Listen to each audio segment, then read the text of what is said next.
What's up, guys? Welcome to the Alpha Bravo podcast, where we discuss everything real estate. Whether you're a complete newbie or you have some experience, we'll share some tips and experiences to kind of help you guys out. So, I'm your co-host Eric.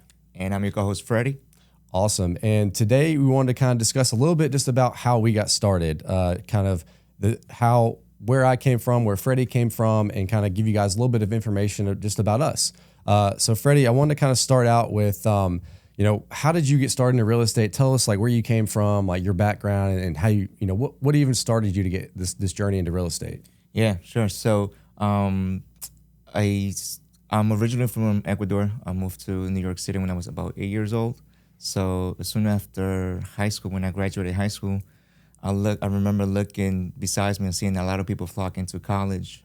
But I, did the math. I'm like, well, if I work a full-time job and go to school full-time, I'm still not gonna be able to move out of my parents' house. So I looked to do something else in between. So the Marine Corps, I looked into the Marine Corps and I fell in love with the whole challenge stuff. Not a lot of people get to call themselves Marines.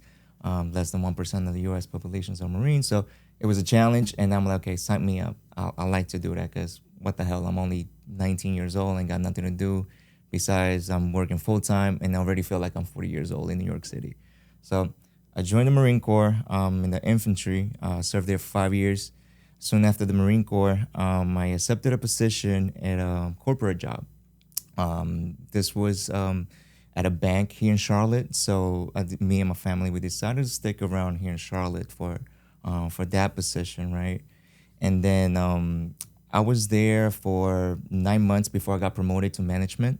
So once I got promoted to management, I liked it because everything was brand new. I had to learn a lot of new stuff. And I believe I came in the right time because I believe that during the time that I got hired for the management role, they were doing a merger where a new department was going to come out of there. So I was able to see how they built that department from the ground up. Being a newbie there, I was just taking notes and just learning everything until the pandemic hit. More workload was still putting into us. And I was just frustrated with my job. I knew everything, not everything, but I already been there for 4 years, and now I was just bored because there was nothing more for me to do besides get promoted and still manage people. So I looked into getting away from the rat race. I looked into trading, which I did couple years, and I realized I don't have the stomach for trading. I don't have the whole, I need to hold the asset for me to understand how much I could lose. Right. Talking about like stock trading. Like stock trading, okay, yeah, like swing trader. I became a swing trader during the day. Paid off my car and everything, but I lost money in there. But I was still looking for that thing for me to get out of my job, from my W-2, because I just hated it. And on my way to work, I remember listening to Bigger Pockets. I don't know, randomly started listening, and then started listening to Brandon Turner and what he would say, and it was like, okay, there's a way out. This guy was in the same position as me, and he made it out of the rat race. So one day he was giving out the books that changed his life. One of those books was Rich Dad, Poor Dad. So on my way to work, I remember him saying, Rich Dad, Poor Dad, read the book. So I'm not a big reader, so I listened. So I bought the Audible and I listened to the book the entire day. My entire shift of work, I was listening to that book. That moment on, bro, my life changed. I'm like, I gotta get out of here. I saw myself going to work, and I'm like in the meeting sitting down. I'm like, this is not meant for me. I could do a lot more than here. All these great leaders and sitting at this table could do a lot more than just working for this big organization that don't care about you. So I just started to get come up with a plan, my escape route. Okay, how do I quit my 9 to 5? So I looked into real estate, what utilizing real estate. Looked at a couple investment strategies. Buy and hold would take me a long time. Scratch that off. So I looked into fix and flip. Well, with fix and flip, I could, collect the bag, and I could do a project, get 25, 30K, and continue doing that. Okay, I think I could do that. So, and then I started listening and it was 2 years, a year and a half for me just like learning, the paralysis analysis. So it was just me there just learning and learning and learning and learning and learning. And not doing any action because I was scared. I was like, damn, I'm a W-2. They offered me a position, big pay, 401k is okay. Those traps that keeps you in the 9 to 5 were there, but I had a goal. I was like, yeah, I can't stay here. So that was my story of how I came up about real estate. And then, yeah, man, and everything from there, as soon as I heard Bigger Dads, Rich Dad Poor Dad, I changed my mentality. I got to get out of here, man. So that was my plan to get out, fix and flip. Gotcha. Okay. So you went from the Marine Corps to working corporate. That I'm sure that was a huge shift there, right? Yeah, man. Remember, I was a Marine on a Friday, and on Monday, I was already training to become online fraud specialist. So it was no time in between. It was completely like, okay, you stop being a Marine on Friday. On Monday, go ahead and start being a civilian. So, and I just kept on pushing. I just kept on going, and I caught myself doing the exact same thing I used to do in the Marine Corps and in the civilian world, waking up at 5 a.m. Like all those good things, good habits that I learned in the Marine Corps, unintentionally, I was doing it in my regular day life because I never gave myself those few months to, okay, I'm done with the Marine. I got to learn how to be a civilian. I just kept on rolling. Yeah. Do you think that benefited you working in the corporate, like having the Marine background? It benefited me sometimes and didn't because I will let you know. When I was in the Marines, I was surrounded with good leaders and also was able to see bad leaders. When I was joined corporate America, I was able to see good leaders and not so good leaders, right? And those leaders that pretend to be good and they're not. So I was able to see a lot of stuff. And I'm like, yeah, in the Marine Corps, that will not rock. Or if somebody has an order and then it just I did not like it. Mm-hmm. I did corporate America long enough that I liked it at the beginning because it was something new for me to do, right? Managing personnel and whatnot. But at the end, I did not like it. I don't like managing people. I don't have that capacity of turning into 14 different personalities to help them do something that they're supposed to be doing to begin with, So that to me, I was like, nah, I'm not doing this stuff, bro. I don't get paid enough for this stuff. So I better take the knowledge, the stuff that I learned from this business, right, and go ahead and start my own shop. And yeah, then that's exactly what I did. I learned how to hire. I learned how to fire. I learned how to coach. All the stuff that I learned my 5 years in corporate, I brought them into Alpha Bravo and started doing my own little corporate world. But guess what? We don't have to dress up here. Mm-hmm. We don't have to wear a suit and tie. It's relaxed. It's my business, so I would go based on what we like to do. Right. So after the corporate world, you started fix and flipping was your first I guess experience with real estate. So talk a little bit about just like the first flip you did. Wins, losses, like lessons learned, like anything about the first flip that kind of got you catapulted your career into real estate. Right. So my first flip that I did was in Kannapolis, in my backyard. I think it was like a mile away from my house too. So I kind of knew the market. I did my numbers. I ran that ARV and all that stuff.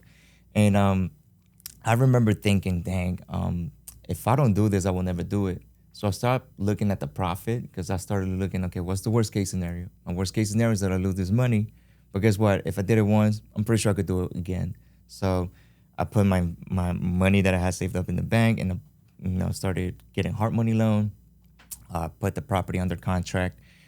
Thankfully, my dad was in the progress of moving from New York to down south, so he was able to manage my project as well. So he did a lot of the renovations for me. So we learned a lot of stuff because it was during the pandemic. We had to change the septic in this flip. The cost wasn't the issue. The issue was having somebody to come out there and actually do the job, change the septic system during the pandemic. So that was a lot of challenges, learn a lot of lessons. At the end of the day, when we sold it, right before we sold it, actually, we put it under contract. And I noticed that my plan worked because I have it under contract now with the buyer. I'm like, okay, this is time for me to go. So at that moment, I just went back to my boss and I put in my 2 weeks. Hey, listen, I'm done here. Thank you for your time, but my time is up. I got to go do my own stuff. So I went out. I got my license as a realtor, trying to supplement the income that I would lose from my W-2. And also I thought I was going to learn a lot more stuff, which I didn't. I just learned how to, stay out of trouble. But, a license is another tool in a tool bag. All the stuff that I learned with other realtors and stuff that have been here longer than I have, it's just another tool in a tool bag. So, yeah, man, that's how pretty much I got out of the W-2, the rat race. Got it. So became a realtor, did your first flip, and then next phase was then obviously how we met and started getting the wholesaling. Yes. But we'll jump into that here in just a little bit. So that's awesome. It's interesting because knowing your background and then my background, we have totally different backgrounds, but yet somehow we're at the same place, same time, had the same kind of ambitions, and still were able to work together. Right. So like as far as my background goes, I was actually born and raised here in North Carolina in Winston-Salem, and then actually went to NC State. So go Wolfpack. Studied geology there of all things. Geology. Studied geology. Then right out of college went and worked for a geotechnical engineering firm where we basically repaired rock slides and landslides. And I'm not gonna lie, it was actually pretty dope. Like I got to travel a lot throughout the country, saw a lot of different things. And as far as a career goes, like I'm not gonna lie, it was a great career because by traveling so much, they paid for a lot of my expenses, so I was able to save up a lot. I actually paid off all of my college debt that I had from my student loans from that job. And you quit that job? And I quit that job. No, because I worked there for 6 years. I kind of worked my way up in the company because when I started off, I actually applied as a geologist because that's that's what I came out of school for. And they're like, well, we're only really hiring engineers. And I was like, well, dang, like this company seems like so dope. Like the videos they have, what they do and stuff. I was like, man, it seems really cool. So I was like, I knew someone that worked in the company as a salesman. Mm-hmm. That was kind of like my plug. That was kind of like my way in. So I actually ended up applying as a laborer. And I worked in the field as a laborer, just grinding. I was covered in dirt and concrete and stuff like from all these jobs we're doing. Because it was a messy job. Yeah. But I did that for the first 6 months I was there, and then worked my way up to a field technician, then a field engineer, then an assistant project manager, and then project manager. All in that's 6 years I was there. But it was dope. It was dope. I got I learned a lot of good things from that. Working, it was a small enough company where I could work my way up really quickly, but it was still a large company, and so there's a lot of good things I learned from there.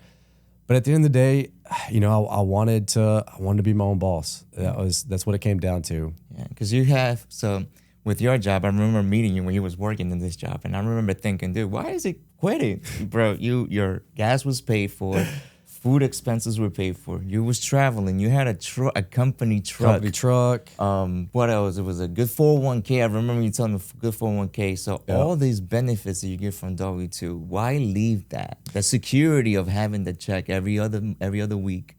Why leave that and just completely go to start something new? Right. It was an internal battle that I was facing because even though I had everything that I thought that I wanted, because growing up I was taught to go to school, get a good job, and that was the route that I was on. Right. And I feel like I achieved that because I was making good money. I had all my expenses paid for. I mean, like I was doing the things I was taught to do, right? But I wasn't satisfied. And at the end of the day, I was like, this is not something that I'm building for myself. Like I'm building someone else's dream. I'm building someone else's empire. Like this isn't me. And so even though like it was a good job and good benefits and everything, it didn't fit what I wanted. And so I started exploring other ways, like, how can I be my own boss as well? I think I went down the same kind of rabbit hole as you did. I started researching stocks, crypto, e-commerce, real estate, like anything that I could do on the side that I could, build into an actual business or build into something that I could actually truly be my own boss. Like the whole financial freedom thing, like it's a term that gets thrown around a lot that everyone wants. Like I think if you tell if everyone that knows what true financial freedom is, that is like the ultimate goal. Right. Many people don't understand how to get there or aren't willing to put in the effort to get there. And I was in a point where I was like, I got to do whatever I can do to get to that point, like whatever it takes. And I wasn't gonna get there by working the 9 to 5. I mean, it would have taken me years. I probably, I mean, looking back, I probably could have kept that job, invested in real estate on the side, eventually to work that up. Right. You know, to quit, but that was probably another 5 to 10 year long process. And I'm like you, where like when I'm ready to take action, like I got to do it. It's like this is the route I got to go. You know, burn the ships. Let's go. Right. So. Once that started eating away at me, and I was like, I got to find something else. You know, I don't want to have a boss, you know, coming down on me or anything. Like, I got to find a way out. And so after researching all these different ways, real estate kind of stuck with me. I went down the same path of Bigger Pockets. I was listening to those podcasts religiously, just trying to gather as much information as I could. I was listening to audiobooks. I was, you know, watching YouTube videos, anything I could. And eventually, after going through that analysis paralysis phase for about a year and a half, I bought my first rental property in Kannapolis and rented that one out. I did a little bit of upgrades to it. It was a 3-bed, 1.5 bath. I converted it to a 3-bed, 2-bath, and then rented it out. And then I bought another property right after that in Kannapolis, and that one was my first flip attempt. And it went good but bad, or bad but good. Like, I went over budget, went over schedule, went through 3 different contractors. It was a nightmare. But I learned so much from that experience. And luckily, because the market was going, this was 2021, I think, or Good old days. Yeah, when the market was just going crazy. Because the market was going crazy, it praised for a lot more at the end of it. Nice. And so actually, instead of selling it, I was actually able to refinance it and keep it. So that was my first BRRRR.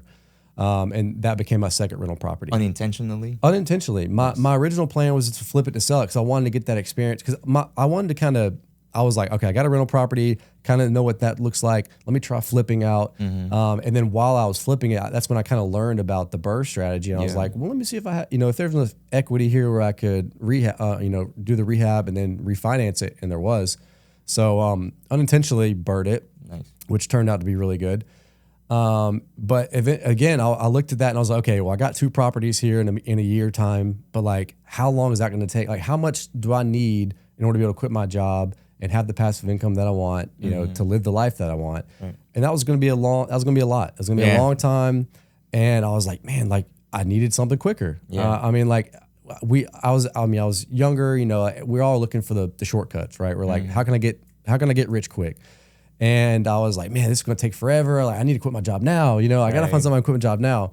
And that's whenever I kind of stumbled upon wholesaling. And, you know, there's a lot of hype around it, a lot of stuff, you know, gurus saying, oh, you can make 20,000 in one deal and all this stuff. And of course I fed right into that.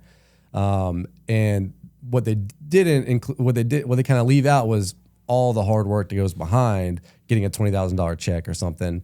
But still, I actually did my first deal, first wholesale deal about 9 months after I first got started into like researching it and doing all this stuff, doing different types of marketing and things like that. And then right around that time frame when I was doing my first wholesale deal, that's actually where I met you. And you know, then we just happened to kind of be at a similar stage. So I'm curious from your perspective, whenever we like talk about the first time like we met, and then kind of like why we started even like becoming partners. So right after when I sold my fix and flip, I noticed that my biggest issue was the deal flow. Right, I was not able to go direct to seller because there was a wholesale in between or a realtor in between. So what that means that I'm gonna pay extra for this property because I know they have it locked up for underneath whatever they're selling it for. So that was one of my biggest issues. Plus, it was 2021, 2020-ish, and houses were moving quick, man. Houses were moving quick, and me as a brand new flipper is like, dang, I gotta make my connections. I gotta get the flow of deals coming into my pipeline. So going to the meetup, starting meeting people, and then I met you there, and introduced me to this wholesaling deal. We went direct to seller. Actually, I was working with a partner at that time, so we went direct to seller, and it was a probate deal.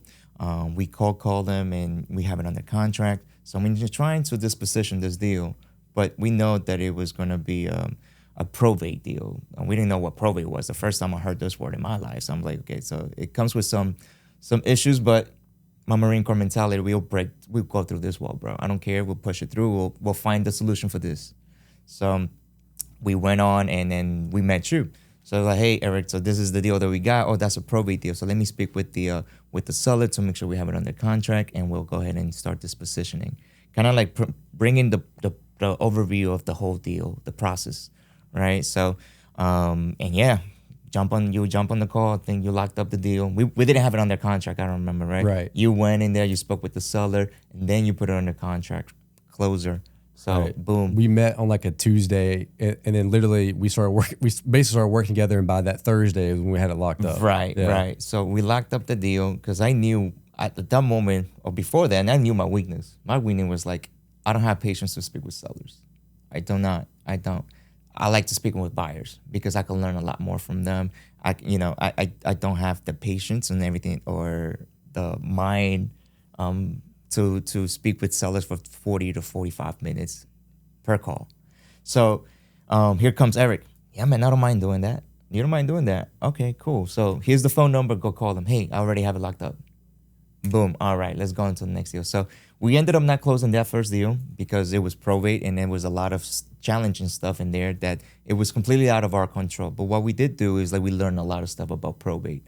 So regardless whether we close on the deal or not, we don't consider our win, right? We consider a win whenever we learn something new. So if a deal is kind of hairy and is going to challenge us to think outside the box, come up with a solution, we like that deal because we're going to get not only pay for that, but we are also going to get some knowledge from that deal. Right. So we write our lessons and make sure whenever we encounter the same situation, we just go back to a Rolodex. So we did this whenever they didn't want to leave the house, cash for keys. Right. So at that moment, that's when we met, it was okay. So Eric does a lot of good stuff with acquisition. Something that I'm not really good at. So, but I'm good at like talking to buyers or integrating the CRMs and working behind the scene of the business. So that was something that you was not 100% locked in with, right? With the systems, the procedures. Right. So I had my background in Wells Fargo with doing system procedures and hiring. So we pretty much brought up what we can bring to the table, and we noticed that we complemented one another. The stuff that I was lacking, you brought up to the table. The stuff that you was lacking, I brought up to the table.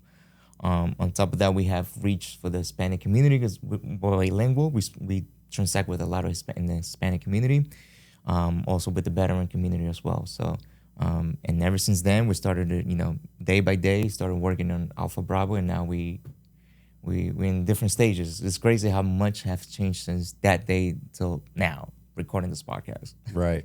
Yeah, I think one of the biggest things that we noticed in each other of why we think we would be good partners was our mindset. Because like you said, whenever we went through this, our first deal, it's like me and you both, we went through it, we learned a lot. And even though we didn't close on it, we didn't make any money on it, we were like, okay, well, we learned a lot. So there's a lesson. Like that is a win for us. And that I think that was one like the first ahas where I was like, okay, like he has the same mentality as I do. Right. Like just because we didn't make money on it didn't mean it wasn't a win. Right. And so that was like one like the first things was okay, we have that in common, and like we can use that to catapult us into anything that we try to go into. Like now, we're doing other things outside of wholesaling, fix and flipping, new construction. Like we're venturing into these things, knowing like it's okay if we don't make any money off of it, but the experience, the knowledge is one of the things that we're looking for. Yeah. So that was really important, and I love to tell this story too. I think another reason why I think we had the way our minds thought was very similar, because I remember several times I'd be literally typing up a text to you about something, and like 3 times, it wasn't just once, it wasn't twice, it was at least 3 times. As I was in the middle of typing this text out, you would text me almost like word for word exactly what I was about to text you. And I was like, yo, like this is freaking weird. Like, how is this guy, like, is he reading my mind? Like, what's going on? Yep. But like, we were just like that in sync with it. And so I was like, okay, like this is crazy. So we had the same mindset. We had, we're both hustling. We're both coming from, a job we had just recently quit. We wanted to make something work. We had this vision, and the more we kind of talked, the more we kind of worked together, we realized, okay, like we think we'd be a good fit. Like I love talking to people. If I could talk to people all day long, I love that. I love the energy people bring. I love learning about other people, how I can help other people out. And then you, on the other hand, you're a killer at creating systems, processes. I mean, negotiating our deals with our buyers, because like you talk numbers with them, you talk direct to them, say, hey, like, so you're able to get the most money we can when we're dispositioning. And so like we each have different skill sets, and we came together, and now our skill sets, your strengths were my weaknesses, and vice versa. And so I think that's what made us a good team. Right. And so I think, like that's one thing I get a lot when we talk about. A lot of people ask us like, should I get a partner? Should I go about it solo? Like how should I make that decision? And so I think for us, it was fairly easy because there are pros and cons to each.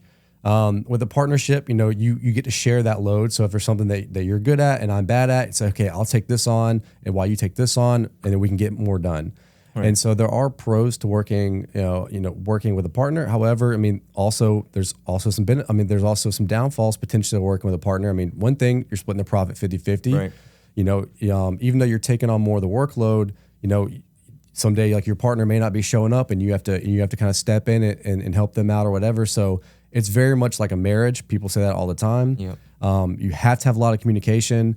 So yeah, like what are your kind of thoughts on being, working in a partnership versus solo, like that? Like, what are your thoughts on that? I think with a partnership, just like a relationship, right? I've been married for 12 years, so I think I know a thing or two about marriage. And 12 years. 12 years been married. Yeah, dang, shout out. Shout out to my wife. But now, 12 years, you learn a lot of stuff when being married. So one of the main things is like I'm responsible as well for my partner, right? Not only that, but I'm responsible whenever in your wins, and I'm responsible for your losses as well. So we want to make sure that we don't feel some type of way when I go and correct you. Hey, Eric, we need to do this instead of that. Vice versa. I don't need to feel some type of way when you correct me. Hey, we need to do this, not that. So looking into the partnership and everything like that, it just depends. You gotta have a common goal. If you don't have a common goal, then you both be going different ways, thinking you're both on the same page. If you don't have a destination, then you're just gonna be running circles and not go nowhere. Right. From our first year, we said, what's our goal? Our goal is to make $500,000 this year. Okay, so we keep tracking on those goals, and we held each other accountable to make sure that we do what we said we're going to do, right? And next year changes, but that's one common thing. If we don't have a common goal, we don't have a team. Now I'm just by myself, ain't a team.